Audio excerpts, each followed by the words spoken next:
함께 질문해 주시기 바랍니다. 웬 질문이냐라고 할 수 있는데 말씀을 듣다 보면 그래서 이 말씀하셨구나라고 아마 이해가 되실 겁니다. 자, 오늘 말씀은요, 결승선을 향해 가야 합니다. Moving toward to the finish line이라는 제목으로 말씀을 선포하려고 합니다. 정확한 결승선을 알아야 온전한 경주를 할 수가 있습니다. 이 세상에서 성공하는 사람들이 항상 이야기하는 것이 있죠. 그게 뭡니까? 그것은 어떤 일을 시작할 때에 항상 끝을 바라보고 시작해야 한다는 겁니다.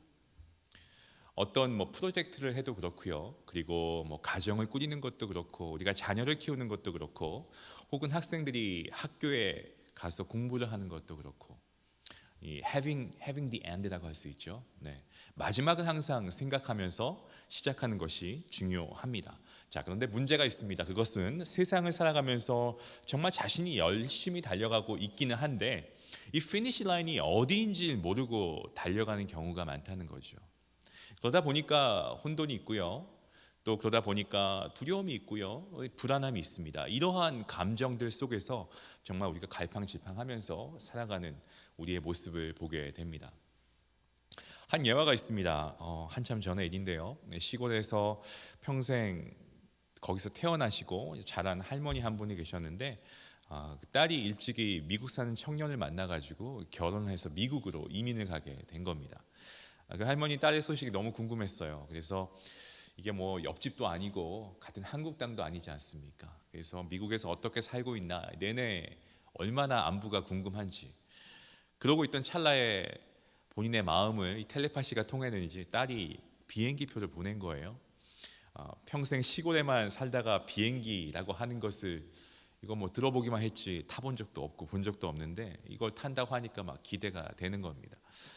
그때는 인천공항이 아니고 김포공항에서 비행기를 타던 시절입니다. 여러분도 기억하시죠? 그럴 때가 있었죠.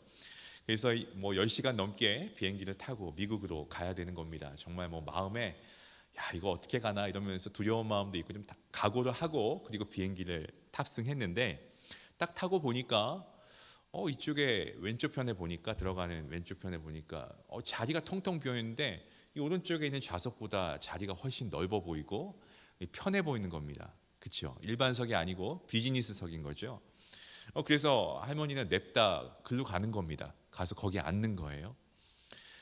승무원이 표를 보여달라고 하니까 일반석이잖아요. 그래서 조심스럽게 할머님 여기 앉으시면 안 됩니다. 할머니 좌석은 저기 있으니까 저쪽으로 가서 앉으셔야 됩니다. 라고 말을 했는데 이 할머니가 고집이 장난이 아닌 분이셨어요.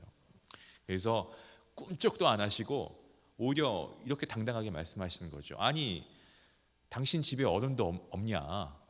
좀 나이 많은 사람이 좀 편한데 좀 앉아보겠다는데 뭐가 문제냐? 자리도 텅텅 비었구만. 이렇게 하시는 거예요. 막무가내로 우기시는 거예요. 근데 여러분 사실 아실 겁니다. 미국은 이 911 테러가 생기고 난 후에는요, 그 비행기 안에 보안관이 있어요. 아세요? 눈치가 모르시는 것 같은데 제가 새로운 정보를 드렸네요. 근데 전혀 모를 수밖에 없습니다. 왜냐하면은 이 비밀 보안 요원이라고 하는데 항상 탑승을 하거든요. 그래서 항공기 승무원조차 누가 보안 요원인지 알 수 없다고 해요. 극비에 붙이는 거죠. 그래서 비밀스럽게 업무를 수행하고 있는데 하다 안 되니까 이 보안 승무원들까지 나와서 얘기를 한 거예요. 그리고 매니저까지 나오고 정말로 점입가경입니다. 그런 상황 가운데서 할머니는 고집을 꺾지 않고 비행기는 이륙을 해야 되는데 자꾸 이렇게 고집을 부리시니까 이게 지연이 되는 상황이었습니다. 자, 그러자 뒤에 있는 한 신사가 갑자기 할머니한테 오더니 귀에다 대고 뭐라고 귓속말을 하는 거예요. 무슨 말을 했는지는 알 수 없습니다만은 그 말이 끝나니까 할머니가 짐을 들고 냅다 자리를 옮기시는 거예요. 본인 자리로 가시는 거예요. 그래서 비행기가 이륙할 수 있었습니다. 승무원들이 궁금했겠죠. 여러분처럼 궁금했습니다. 그래서 신사가 도대체 무슨 말을 했냐. 그래서 할머니한테 얘기해서 할머니가 움직였을까. 신사분한테 조심스럽게 여쭤보니까 그분이 이렇게 웃으면서 얘기하더랍니다. 할머니, 여기 앞에 있는 좌석에 앉아 계시면 중국을 거쳐서 가는데 중국 도착할 때 중국에 떨어뜨려 놓고 가는 거예요. 이렇게 엄포를 한 겁니다. 이 뒤에 앉은 사람들, 저쪽 뒤에 앉은 사람들만 미국 갈 수 있어요라고 했어요. 그러니까 할머니가 그 말을 듣고 아이쿠야 하면서 그냥 주랭랑을 치시는 것처럼 바로 그냥 본인 뒷좌석에 가서 앉았다라고 하는 이야기입니다. 말도 안 되는 농담이죠. 근데 여러분 자신이 어디로 가는지 이 파이널 데스티네이션, 그렇죠? 이 피니시 라인이 어디인지 모르고 가게 되면 누가 말 한마디 때문에 막 방향이 바뀌고 또 위치가 바뀌고 막 우왕좌왕하는 그러한 인생 우리가 살아가고 있지 않습니까? 나름대로 신념이 있는 분들도 있습니다. 그렇다고 해도 어려운 문제가 오고 또 고난이 오고 실패나 좌절 이러한 상황 가운데에서는 우리가 마음이 흔들릴 수밖에 없고요. 또 방향을 잃어버리는 경우도 얼마나 많은지 모릅니다. 제가 초반에 여러분의 최종 결승선이 어디인지 물어본 이유도 질문하라고 하신 이유도 여기 있습니다. 여러분 결승선이 어디 있는지 알고 가셔야지 그냥 가시면 안 되는데 제대로 알고 가시고 계시냐라는 질문을 제가 드린 겁니다. 제가 목회를 하면서 많은 가정들에게 이런 질문을 할 때가 있어요. 성도님의 피니시 라인은 무엇입니까? 이런 거죠. 돌아오는 답이 대부분 이겁니다. 글쎄요, 그런 거 생각해 본 적 없는데요. 평생 같이 살아가는 룸메이트, 이 부부끼리도 이 피니시 라인에 대해서 자신들이 어디까지 가야 하는가에 대해서 그렇게 깊이 얘기를 나누지 않고 심지어는 아예 이런 것에 대한 관심도 없는 그러한 부부들을 많이 봅니다. 청년들, 정말 많은 청년들 보면은 내가 이번 학기에 정말 좋은 성적 받아서 A 받아서 내가 패스해야지, 졸업해야지. 물론 그것도 나름대로 인생 1막의 피니시 라인이라고 할 수 있겠죠. 하지만 그것이 인생 전체의 피니시 라인은 아니지 않습니까? 어떤 분들은 내가 은퇴할 때 돈 많이 벌어서 내가 몰기지 다 페이업하고 그리고 RSP 뭡니까? 이 은퇴 저축 플랜이라고 하나요? 이거 어떻게든 잘 해가지고 내가 평생 좀 먹고 사는데 불편함이 없게 하는 게 나의 피니시 라인이다라고 하시는 분들도 있을 거고, 자녀가 있으신 분들은 내가 자녀 좋은 대학 보내고 좋은 직장에 갈 수 있도록 서포트하고 이게 나의 피니시 라인이다 등등. 여러분들의 피니시 라인은 어떤 것들입니까? 사도 바울은 자기의 인생과 부르심에 있어서 분명한 이 피니시 라인이 있었습니다. 결승선이 있었습니다. 오늘 본문 14절 말씀에 표대를 향하여 그리스도 예수 안에서 하나님이 위에서 부르신 부름의 상을 위하여 달려간다라고 그가 고백하고 있습니다.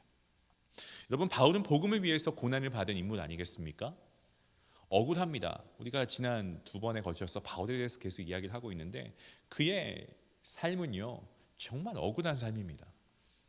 배신당하지 않습니까? 돌을 맞기도 하고 감옥에 가기도 하고요. 이제는 죽으러 가야 하는 그러한 상황에도 맞닥뜨리게 됩니다. 여러분에게 아니면 저에게 이런 일이 생기면 과연 우리는 어떻게 반응할까요? 혼란스럽고 좌절될 것입니다. 상실감이라는 생각이 들겠죠. 무슨 잘못을 했거나 아니 죄를 지었으면 그렇다고 하겠습니다.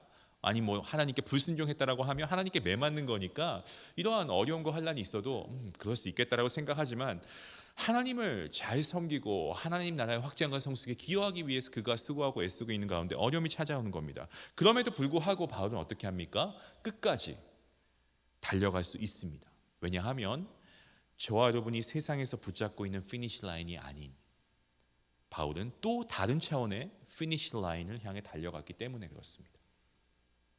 세상의 성공과 안위와 그리고 사람들에게 인정받는 것 그리고 어떤 이런 우리가 가지고 있는 세상의 목표 이런 것과는 다른 차원의 결승선을 바울은 가지고 있었죠. 오늘 이 메시지를 통해서 저와 여러분들 다시 우리가 뛰어가고 있는 결승선이 어디인가를 우리가 분명히 되짚어보고 점검할 수 있기를 원합니다. 그래서 사도 바울의 편지들, 이 서신들을 보면 그 내용이 너무나도 많습니다만은 적어도 3가지 정도로 요약이 가능한 것 같습니다. 사도 바울의 피니시 라인은 무엇인가? 첫 번째는 성화입니다. I에서 크라이스트로 바뀌어야 한다라는 거죠. 여러분에게 있어서 죄의 뿌리는 무엇이라고 생각하십니까? 내 자신 아닐까요? 내가 왕이 되고 내가 편해야 되고 나에게 어떤 유익이 있어야 되고 내가 컨트롤하고 심지어는 내가 하나님을 맘먹어야 되겠다. 그게 죄의 뿌리입니다. 그래서 우리의 죄로 인해서 우리의 삶 가운데 분열이 되지요. 왜 그렇습니까? 내가 살아서, 내가 자꾸 사는 거예요. 그래서 힘든 겁니다. 내가 얘기했는데 내 의견이 무시되네. 이 정도 얘기했으면 알아들어 먹어야지. 내가 이 정도 내 의견을 어필했으면 아니 좀 듣는 신용이라도 해야 되는 거 아니야? 지금 나 무시하는 건가? 하나님의 마음은요, 저와 여러분들을 구원하시는 것으로 끝나는 것이 아닙니다. 구원받음으로 말미암아 저와 여러분이 결과적으로 그리스도로 충만한 삶을 살길 원하시는 줄로 믿으시길 바랍니다.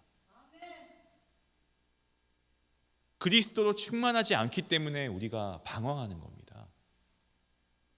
영적으로 메마르고, 그리고 우리가 정말 탈진한다라고 할까요? 이런 상황에 있는 이유는 우리가 예수 그리스도로 만족하지 않고 예수 그리스도로 채워지지 않고 나라고 하는 이 아이가 내 마음속에 채워져 있기 때문에 그렇습니다. 근데 어떤 분들은 신앙생활 하면 할수록 그리스도로 채워지고 그리스도가 나타나야 되는데 신앙생활 오래 해도 오히려 반대로 자꾸 자기가 나타나는 경우가 많이 있습니다.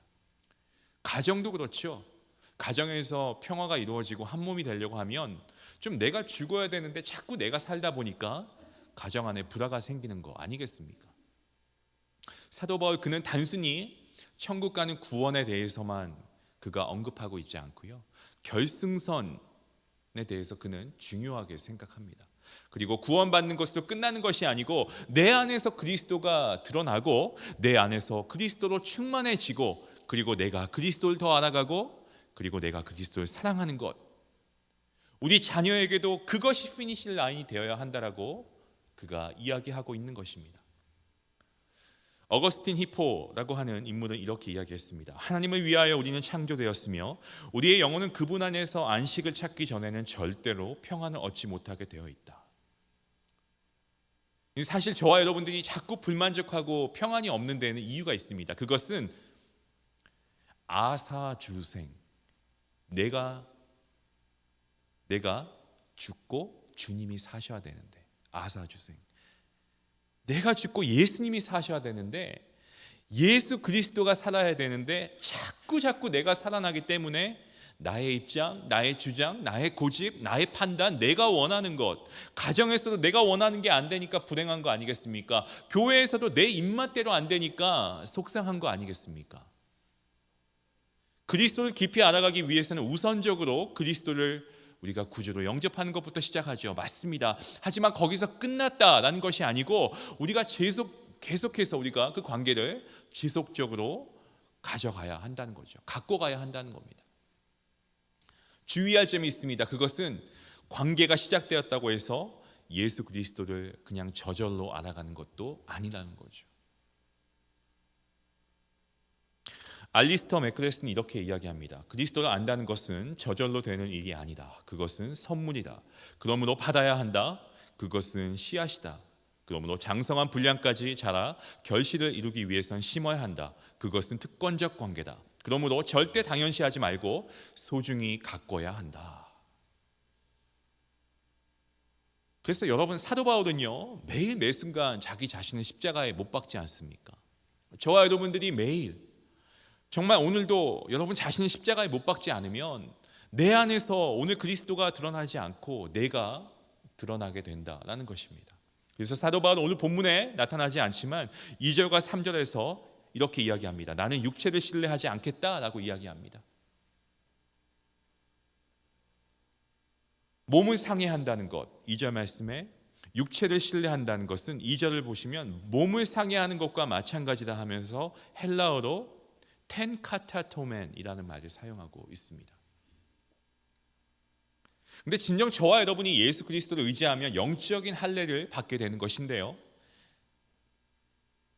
페리토메라고 하는 이 원어를 사용하는데 이것은 육체적 신뢰와는 완전히 대조적인 거죠. 카타토멘, 페리토멘, 이 돌림자인데요, 일부러 그렇게 쓴 겁니다. 예를 들어볼까요? 저희 민요 중에 한국의 진도아리랑 가사처럼 아리아리랑 쓰리쓰리랑 이런 가사가 있지 않습니까? 기억하기 쉽게 이 라임을 넣은 것과 같다라고 이해하시면 됩니다. 바울은 육체적인 자랑거리는 사실 영적으로 수치스러운 거다라고 이야기하고 있습니다. 바울은 그의 인생에서 세속적으로 혹은 육체적으로 자랑거리가 참 많은 인물이었습니다. 네, 물론 인간적으로 얘기하면 최고의 학문 나왔지 않습니까? 최고의 학교 나왔습니다. 최고로 어려운 제자 훈련 받았습니다. 열심으로 얘기하면 교회에서 희생한 사람 그 중에서 탑이라고 할 수 있죠. 헌신했죠. 다 바쳤습니다. 의로운 사람으로 얘기하면 바울은 또한 거룩했습니다. 저와 여러분들이 사실 교회 안에서 자랑하는 거 그거 아닙니까? 나 세신자 교육 다 받았고 뭐 제자 훈련 다 받았고 헌신 많이 했고 나 거룩하게 살았고 그러니까 나 좀 인정해줘. 그것을 통해서 우리는 끊임없이 나를 계속 증명하고 싶고 나를 드러내고 싶어 하지 않습니까? 하지만 사도 바울은 그런 식으로 얘기하면 자신도 얘기할 것이 많습니다만은 하지만 그 모든 것들을 예수 그리스도와 비교해 보니까 이것은 다 배설물과 같다라고 그가 이야기하고 있습니다. 빌립보서 3장 5절과 6절 말씀에 이렇게 기록하고 있습니다. 나는 8일 만에 할례 받고 이스라엘 족속이요 베냐민 지파요 히브리인 중에 히브리인이요 율법으로는 바리새인이요 열심으로는 교회를 박해하고 율법의 의로는 흠이 없는 자라. 사도 바울 앞에서 여러분 스스로 자랑할 수 있는 분이 있으면 한번 나와 보시기 바랍니다. 이렇게 자랑거리가 많은 최고의 모든 것들을 가지고 있고 정말 탁월함 가운데 있었음에도 불구하고 예수 그리스도와 비교해 보니까 그 모든 것들이 아무것도 아니다라고 그가 고백하고 있습니다. 여러분, 성화의 기준은 바로 그것입니다. 내가 공부 많이 했어, 내가 열심히 섬겼어, 나 거룩해, 그게 성화의 기준이 아니고 그렇게 해왔어도 예수님과 비교해 보니까 예수님이 훨씬 더 귀하다라는 것입니다. 이게 성화입니다. 예수님을 알아가니까 예수님이 더 나타나길 원해, 나는 죽어도 예수님이 나타나길 원해, 이런 고백을 하는 것이 성화의 기준이라는 사실을 믿으시길 바랍니다. 물론 이 생의 자랑거리 나쁜 게 아닙니다. 공부하고 열심히 살아가고 일하고 자녀 뒷바라지하고 이 세상에서 제대로 살아갈 수 있도록 서포트하고, 하지만 그거 다 해줬는데도 그 안에서 예수 그리스도가 없으면 여러분 그것은 잘못 가고 있는 겁니다. 피니시 라인과 상관없이 가고 있는 겁니다. 여러분의 인생을 평가할 때 여러분의 자녀가 여러분을 어떻게 평가할까요? 우리 교회 교우들이 여러분을 뭐라고 평가할까요? 저 집사님 진짜 골프 잘 쳐.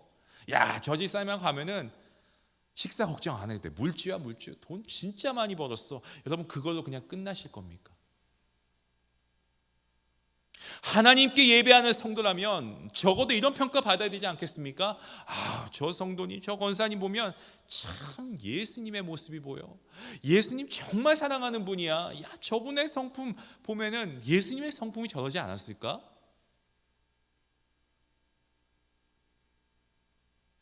한 성도님이 자신이 이민 오기 전에 정말 존경하던 목사님이 계셨다고 합니다. 그래서 그 목사님은 정말 말씀을 아주 능력 있게 선포하시는 그런 분이셨어요. 말씀의 은혜가 얼마나 넘치냐면 매주 정말 성도님들이 말씀, 그러니까 뭐 자리에 앉은 목사님 설교에 대해서만 얘기해요. 그래서 본인도 이제 목사님 설교가 너무 좋으니까 와, 목사님 말씀 좋아. 다른 분들도 얘기하면 목사님이 늘 하시는 말씀이 이거예요. 모든 영광은 하나님께라고. 목사님 늘 그렇게 답하셨는데 이 성도님이 그 멘트가 잊혀지지 않고, 그래서 그 목사님 생각하면 항상 하나님께 영광이라는 말이 떠오른다고 합니다. 반대로 어떤 분은 목회자 자녀인데요, 아버지가 돌아가시고 나서 그 마음에 남아있는 상처가 있는데 그게 뭐냐면 자기가 조금만 실수하고 잘못하면 그렇게 매를 드셨다고 해요. 그 상처가 자기의 이 마음에 계속 남아있다고 고백합니다. 여러분은 여러분의 자녀에게 어떤 것을 남기고 가시겠습니까? 여러분을 남기시겠습니까? 재산을 남기시겠습니까? 상처를 남기시겠습니까? 아니면 예수 그리스도를 남기시겠습니까? 본문 7절과 8절 말씀입니다. 그러나 무엇이든지 내가 유익하던 것을 내가 그리스도를 위하여 다 해로 여길 뿐더러 또한 모든 것을 해로 여기면 내 주 그리스도를 예수를 아는 지식이 가장 고상하기 때문이라. 내가 그를 위하여 모든 것을 잃어버리고 배설물로 여김은 그리스도를 얻고. 사도 바울은 빌립보서를 통해서 계속해서 배설물 이야기를 합니다. 그 이유가 뭐냐면 용서하시고 들으시기 바랍니다. 개들이 배설물을 좋아하기 때문이죠. 개들을 가리켜서 육체에 속한 사람들, 그러니까 교회에서 신앙생활하고 믿음생활 합니다만 그리스도의 이름을 위해서 하는 것이 아니고 자기의 이름을 위해서 하는 것, 육체적인 사람들이 이와 같다라고 얘기합니다. 그리스도의 영광이 아니고 내가 영광을 받기 위해서, 나의 열심, 나의 의를 나타내기 위해서 하는 것. 그래서 성화의 기준은요, 나의 의, 율법 이런 것이 아닙니다. 그 사람을 통해서 정말 예수 그리스도가 드러나고 있는가, 그 사람을 통해서 예수 그리스도가 증거되고 있는가라고 하는 것이 성화의 기준입니다. 그래서 사도 바울은요, 섬김과 희생과 사랑과 용서를 은혜로 시작했다가 나로 끝나지 않습니다. 그리고 그렇게 끝나지 말라고 성도들에게 권면하죠. 여러분 가정에서도 여러분이 남는 게 아니고 내가 아빠인데, 내가 어른인데 이런 거 하지 마시고요. 이 가정의 주인은 주님이시다. 그리스도가 남는 가정이 되시길 주님의 이름으로 축원합니다. 우리 교회에서도 그거 하는 거예요. 여기 박치훈 목사, 아무개 성도, 아무개 집사, 권사, 장로, 내가 남기 위해서 하는 게 아니고 예수 그리스도가 남기 위해서 하는 것입니다. 나에서 예수 그리스도, I에서 크라이스트로 바뀌는 저와 여러분의 삶이 될 수 있기를 주님의 이름으로 축원합니다. 두 번째로 영화입니다. 부활인데요, 사도 바울은 부활을 바라보면서 그가 뛰어갔습니다. 이 present suffering에서 future glory로 바뀌어야 된다는 말씀이에요. 본문 10절과 11절 말씀입니다. 내가 그리스도와 그 부활의 권능과 그 고난에 참여함을 알고자 하여 그의 죽으심을 본받아 어떻게 해서든지 죽은 자 가운데서 부활에 이르려 하노니. 여러분 인생이 힘들지 않습니까? 우리의 삶 가운데 고난이 얼마나 많습니까? 믿음으로 살아가는 것 얼마나 힘드십니까? 대강 살아가는 것도 사실 어렵지 않습니까? 그런데 믿음을 가지고 살아간다는 거 더 힘듭니다. 고통이 찾아옵니다. 풍파가 밀려옵니다. 죄를 짓고 불순종하고 어려운 건 이해하겠는데 믿음 생활하다가 어려움이 찾아오지 않습니까? 여러분 가끔 우리 주변을 둘러봐도 우리 믿음의 공동체 안에서도 힘들어하는 성도님들 얼마나 많이 계십니까? 그런데 여러분 하나님께서는 여러분들의 고난을 보시며 아파하시는 분이십니다. 그리고 함께 해주십니다. 그리고 그것을 승리할 수 있도록 힘을 주시는데 여러분 잘 들으시기 바랍니다.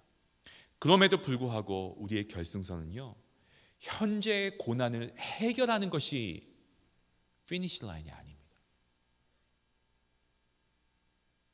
여러분 고난 해결해도요 산 넘어 산이잖아요. 우리의 인생 이거 하나 해결되면 다 될 것 같은데 또 다른 어려움이 오고 문제 해결했더니 더 큰 어려움이 닥쳐오고 인생 살아가는 동안에 고난,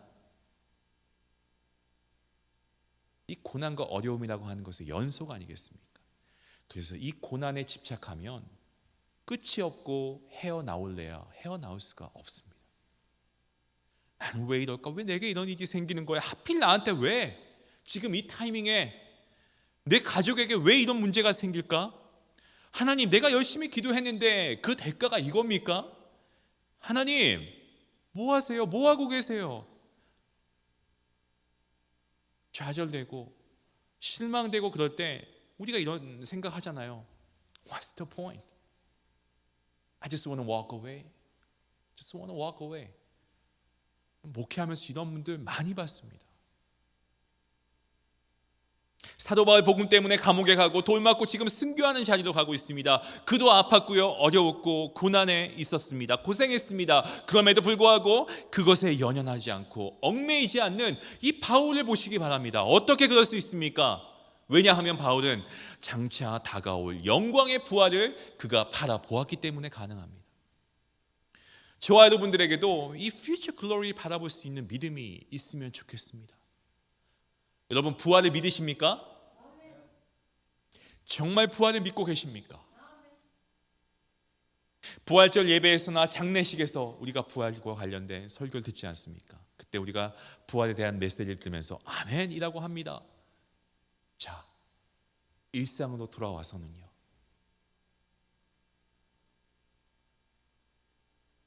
그 사실을 잊고 살아가죠.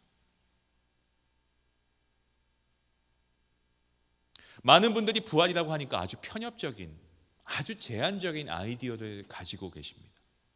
부활에 대해서 어떻게 생각하세요? 여쭤보면 세상 먼저 떠난 가족들 다시 만나는 거 부활이라고 생각합니다라고 하는 분이 의외로 많아요. 그게 부활이라고 생각하십니다. 그렇게 자꾸 이야기하고 듣다 보니까 어느 연세가 지극하신 권사님 한 분이 그러시더라고요. 목사님, 지금도 지긋지긋한데 남편이랑 영원토록 같이 살라고요? 그럼 나 부활하는 거 다시 생각해 볼랍니다. 이러시더라고요. 그럼 부활이 그런 의미인가요? 부활은 그렇게 편협한 의미의 부활이 아닙니다.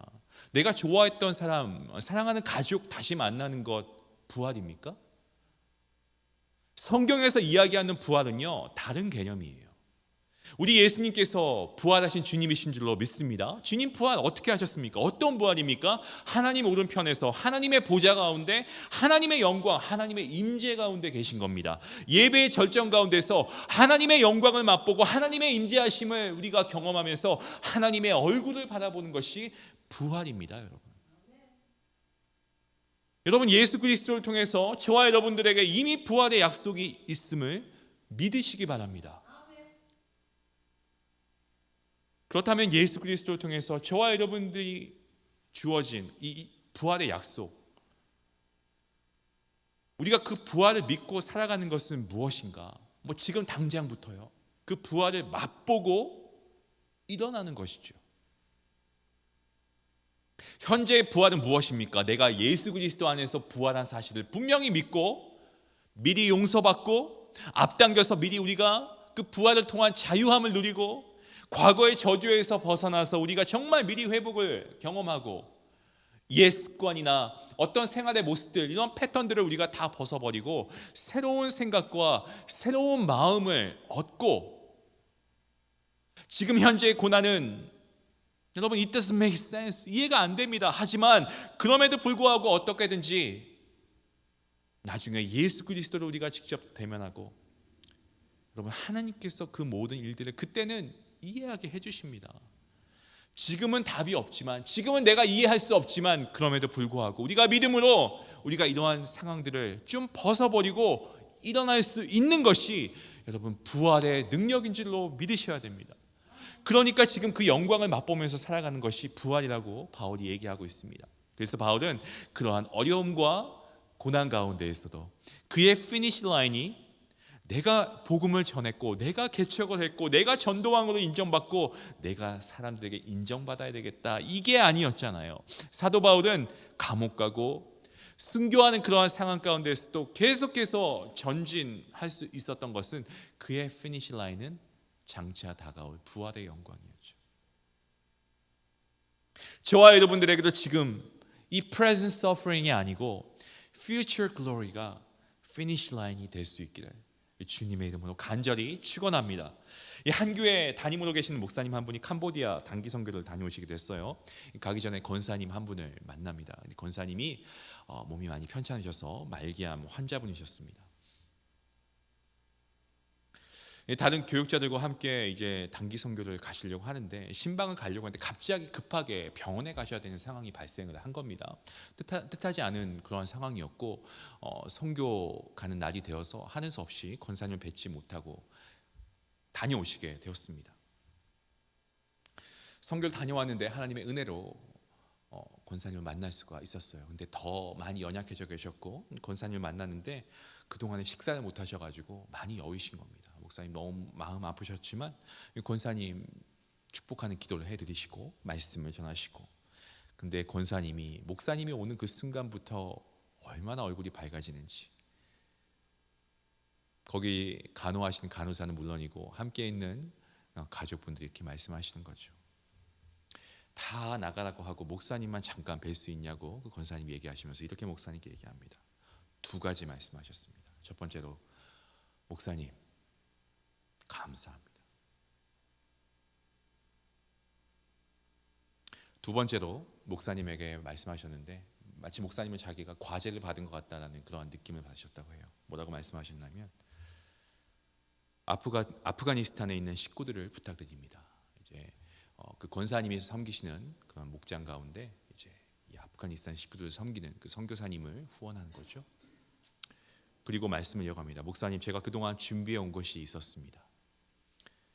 제가 이제는 하나님께 가는데 목사님을 통해 교회에 제가 그동안 모아놓은 것들을, 준비해 온 것들을 전달하겠습니다.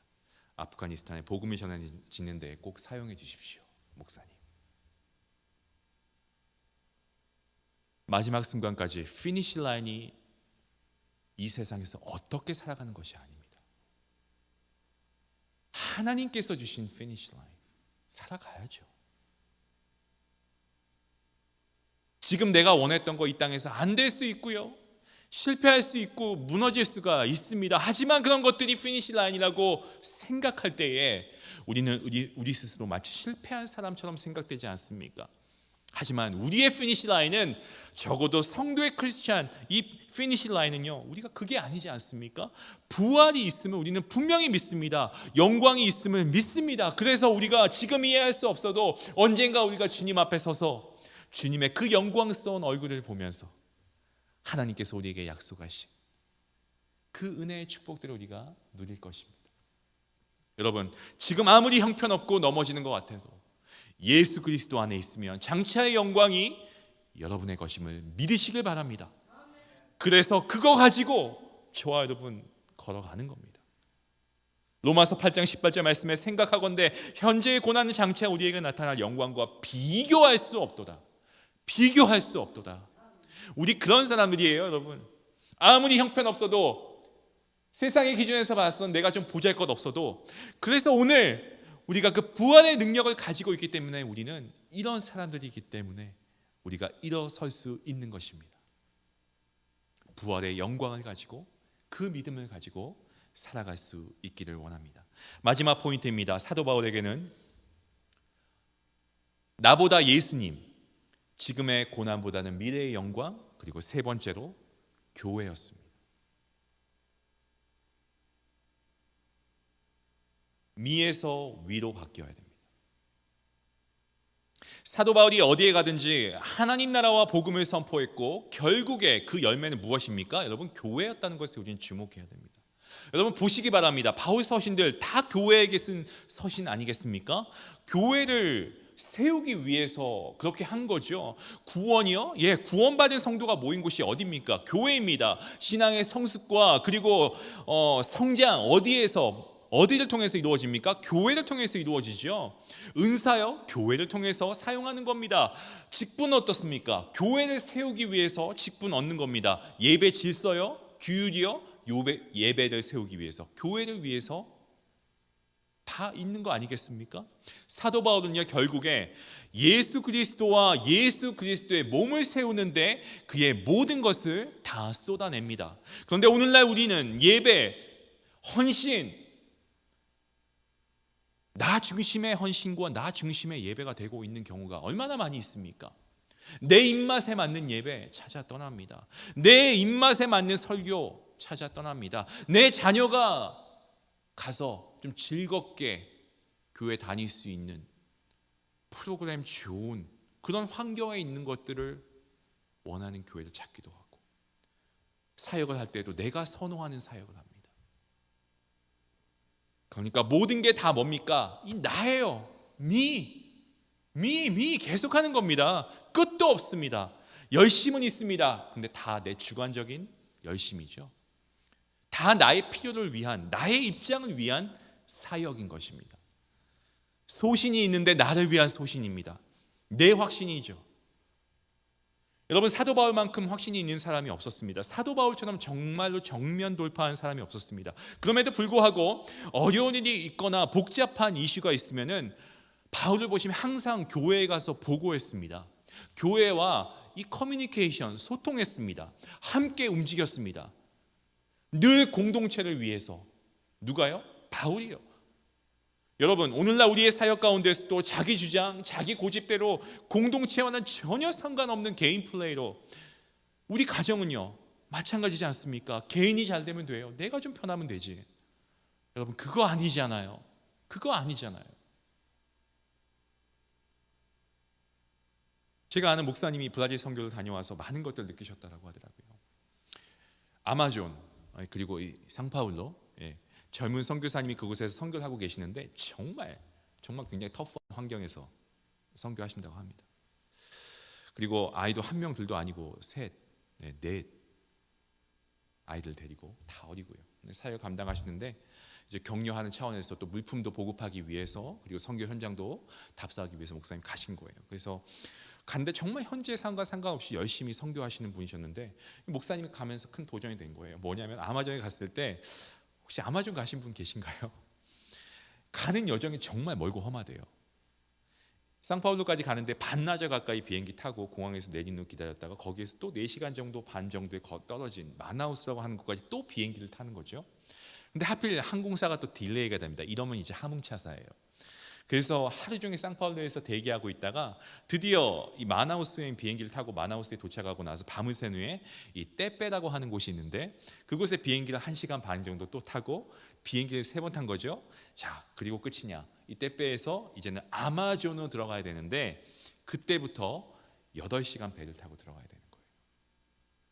근데 목사님은 어떤 생각이 드시냐면, 정말 하나님의 은혜인 게, 그 목사님이 비행기 3번 타고 연착하고 막 너무 피곤하신 거예요. 그러니까 이 배 타는 것도 8시간이면 이 배멀미 하시는 분들 아실 거예요. 쉬운 게 아니거든요.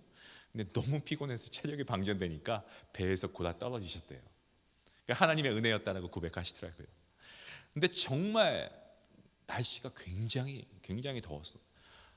체력적으로 이게 도저히 버틸 수 없을 정도로 너무 더웠다고 하는데, 햇볕 때문만도 아니고 이 바람이요.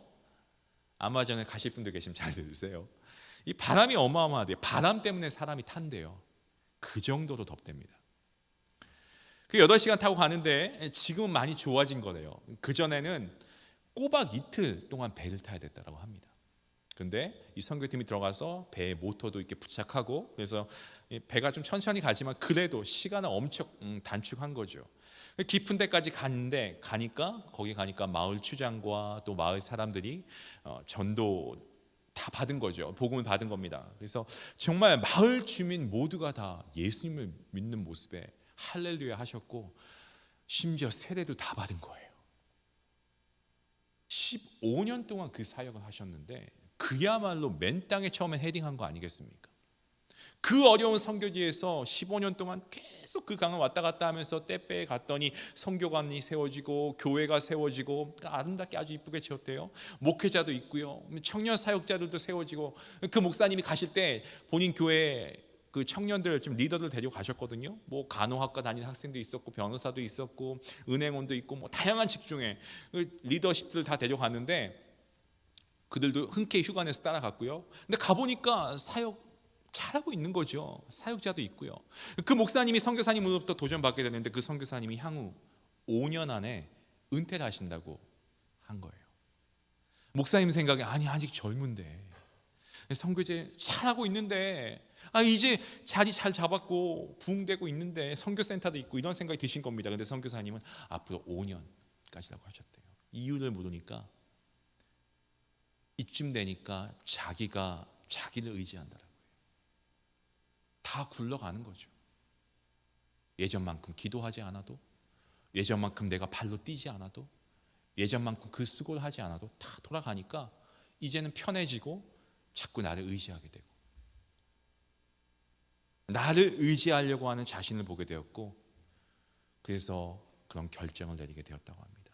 누군가와 상의하면서 함께 사역을 해나갔던 것이 아니고 내가 하려고 하는 거죠.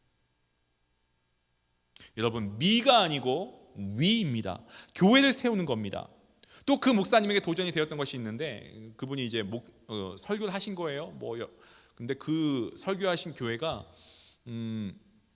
남미 전체에 통틀어서 가장 큰 교회 중에 하나라고 합니다. 그래서 이민 숫자가 많이 줄었습니다. 거기도. 그럼에도 불구하고 그 교회만큼은 저희 교회하고 역사가 비슷한 것 같은데 50년이 넘는 역사 기간 동안에 계속해서 성장하는 교회로 지금까지도 나아오고 있다고 합니다. 이전엔 다 비슷비슷했지만 지금까지도 성장해 가고 있는데 그 이유에 대해 들으니까 그 목사님 설교 후에 그 목사님 담임 목사님하고 목사님들이 너무나도 다음 세대를 잘 세웠다는 거죠.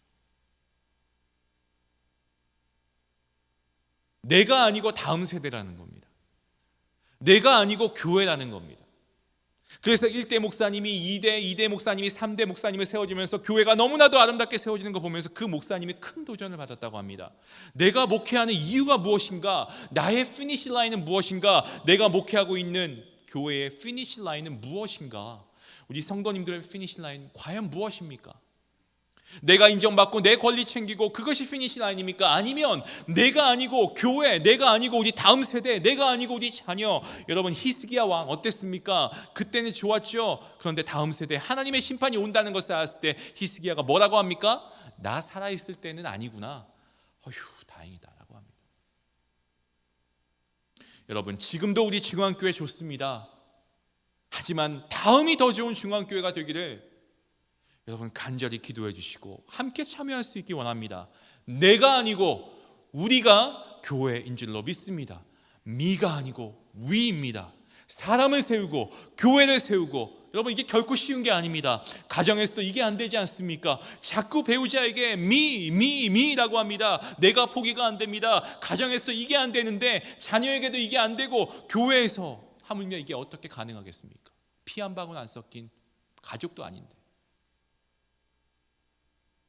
여러분, 방법은 딱 하나입니다. 스펠링 이 미라고 할 때 M을 뒤집으면 W가 되죠. 위가 됩니다. 방법은 하나예요. 뒤집어지는 겁니다. 미라고 하는 단어의 앞에 스펠링을 뒤집으면 어떻게 됩니까? 위가 되지 않습니까? 내가 뒤집어져야 내가 뒤집어져야 위가 되는 겁니다. 우리가 되는 거예요. 다른 누군가가 아니고 내가 뒤집어져야 된다고요. 결론입니다. 사도 바울은 세상을 뒤흔드는데 쓰임을 받았습니다. 하지만 그 비결, 그가 먼저 매일 십자가의 글을 못 받고 뒤집어졌죠. 뒤집어지다 보니까 성화를 경험하게 되고 영화를 바라보게 되고 고난의 문제가 그에게는 달리 보이는 겁니다. 오늘 말씀의 결론입니다. 15절입니다. 그러므로 누구든지 우리 온전히 이룬 자들은 이렇게 생각할지니 만일 어떤 일이 너희가 달리 생각하면 하나님이 이것도 너희에게 나타내신다. 우리에게 주신 놀라운 부르심, 그 피니시 라인까지 정말 잘 달려가시는 저와 여러분들이 될 수 있기를 바랍니다. 우리 중앙교회가 이 피니시 라인을 향해서 달려가는 믿음의 공동체가 되길 주님의 이름으로 간절히 축원합니다. 말씀을 맺습니다. 변화는 내가 먼저 뒤집어질 때 시작됩니다. 기도하시겠습니다.